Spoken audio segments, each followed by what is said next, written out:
Dear students, कल हम लोगों ने C3 साइकिल की बात की थी, C3 प्लांट्स की बात की थी, how the CO2 fixation occurred in C3 plants for the formation of food. The cycle was actually found in dicots basically. But today we are going to discuss the C4 cycle. C4 cycle in some plant species, alternate modes of carbon fixation have evolved that minimize photorespiration and optimize the Kelvin cycle. C3 cycle में दिक्कत ये थी कि वहां पर photo respiration होता था, इसलिए फूड का फॉर्मेशन कम होता था.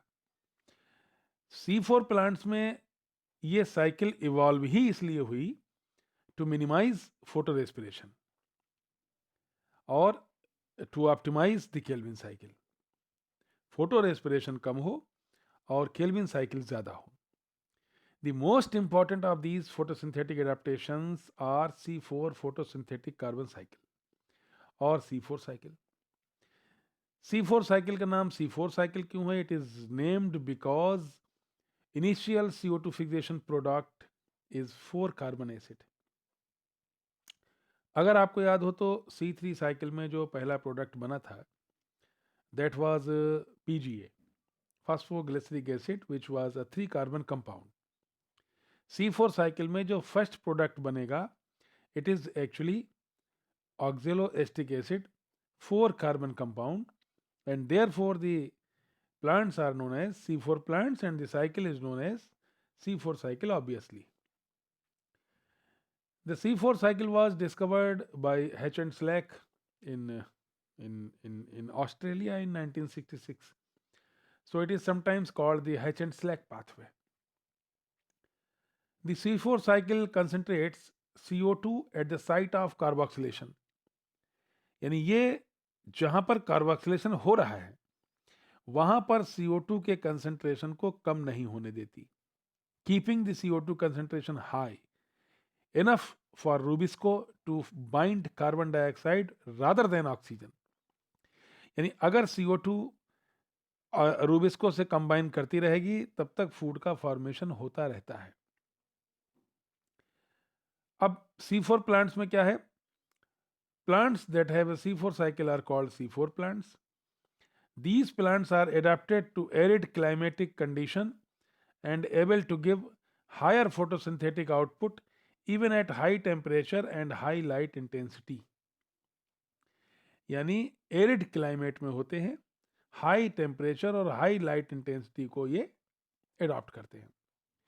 These plants include both monocots and dicots and are particularly common in in monocot family like Gramineae, like maize and sugarcane. These two actually the most important C4 plants.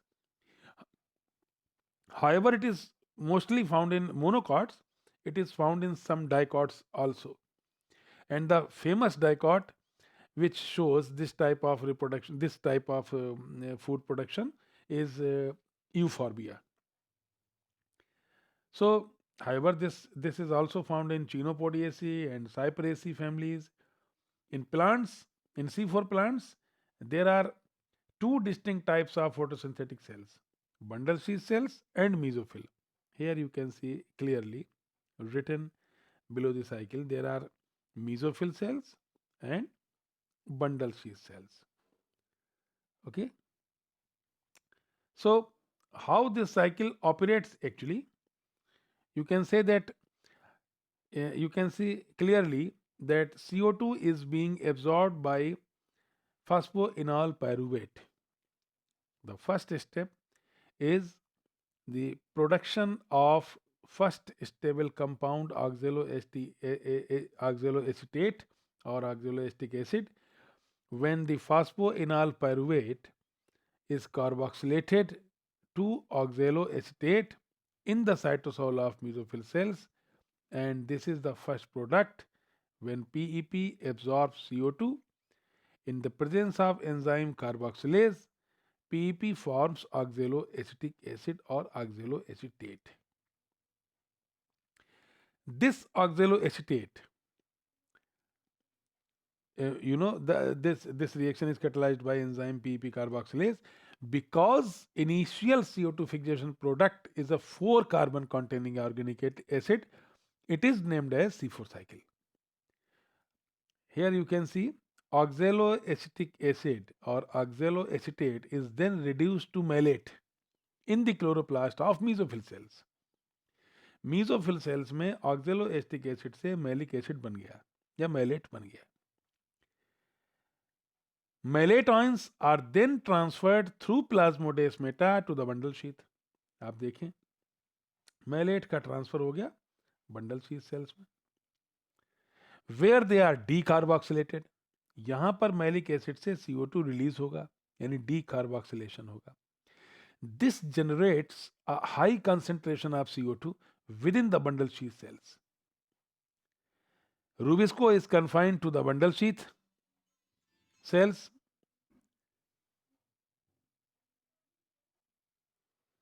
So this generates a high concentration of CO2 within the bundle sheath cells. We all know that Rubisco is confined to the bundle sheath cells. It is not found in the mesophyll cells of the C4 plants. However, Rubisco is found everywhere in mesophyll cells, but in C4 plants, it is not found in mesophyll cells. It is actually found in the bundle sheath cells of the chloroplast of C4 plants. This CO2 is fixed by Rubisco and converted to triose phosphate by the Calvin cycle as usual. यानी यहाँ पर जो CO2 release हुई उसको C3 plants ने लिया, C3 rubisco ने लिया और C3 साइकिल के द्वारा फूड बना दिया. This step is ATP dependent. C4 cycle is therefore an ATP driven CO2 enrichment cycle. The cost of concentrating CO2 within the bundle sheath cell is 2 ATP per CO2.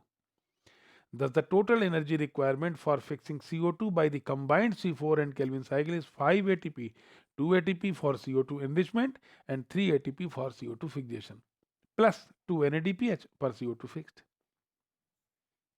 यानी कि यहां पर कुल मिलाकर के ये हुआ कि जब मीजोफिल सेल से बंडल शीथ सेल्स में पहुंची मैलिक एसिड, इसने CO2 को रिलीज किया.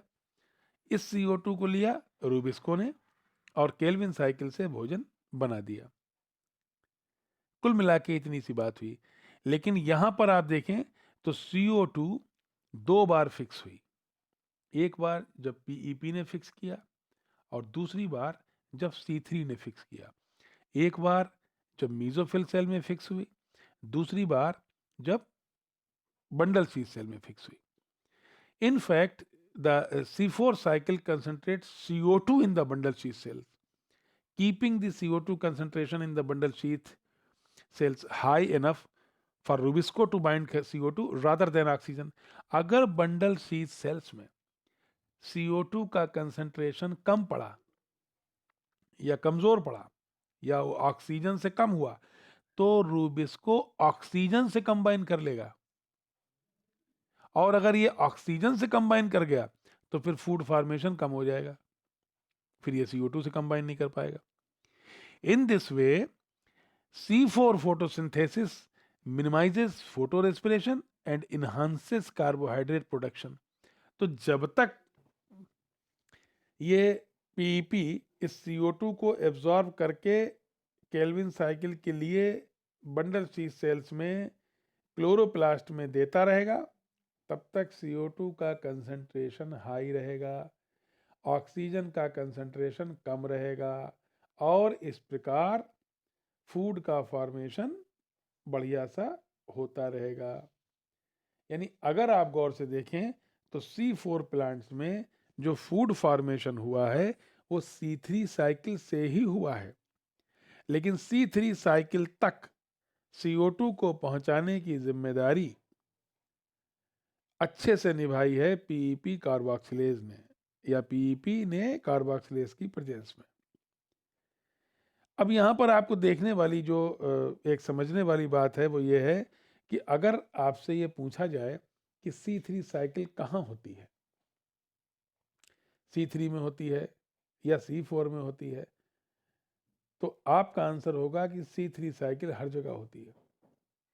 ये C3 में भी होती है, ये C4 में भी होती है, ये कैंप प्लांट्स में भी होती है, क्योंकि फूड हमेशा C3 साइकिल से ही बनेगा। ये खास बात है। दूसरी एक खास बात क्या है, अगर हम लोग C4 प्लांट्स की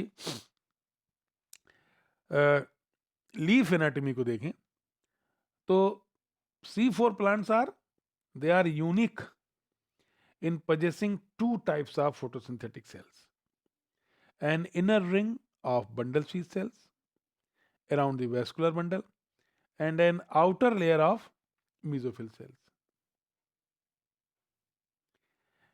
अगर हम इसका TS काटें और अंडर द माइक्रोस्कोप इसको देखें तो the ring of bundle sheath sales give the appearance of a wreath surrounding the vascular bundle. आपने देखा होगा कभी कभी ये लोग जो बड़े लोग होते हैं, पॉलिटिशियंस, किसी बड़े आदमी की डेथ में जाते हैं तो एक बड़ा सा फूलों का गुच्छा, टायर, फूलों का एक बड़ा सा टायर जैसा ले जाते हैं, उसको रीथ बोलते हैं या रथ भी बोलते हैं कुछ लोग।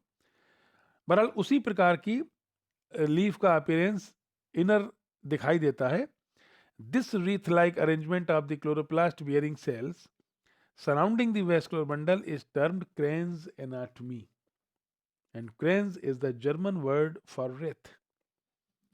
इस रेथ के लिए जर्मन वर्ड क्रेन्स का इस्तेमाल हुआ है।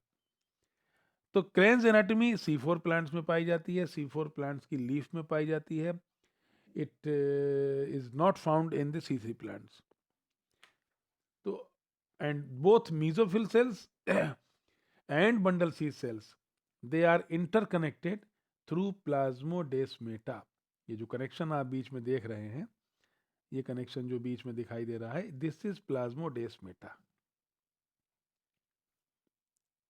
This is plasmodesmata. Enzyme PEP carboxylase is present in the mesophyll cells, whereas Rubisco is located in the bundle sheath cells.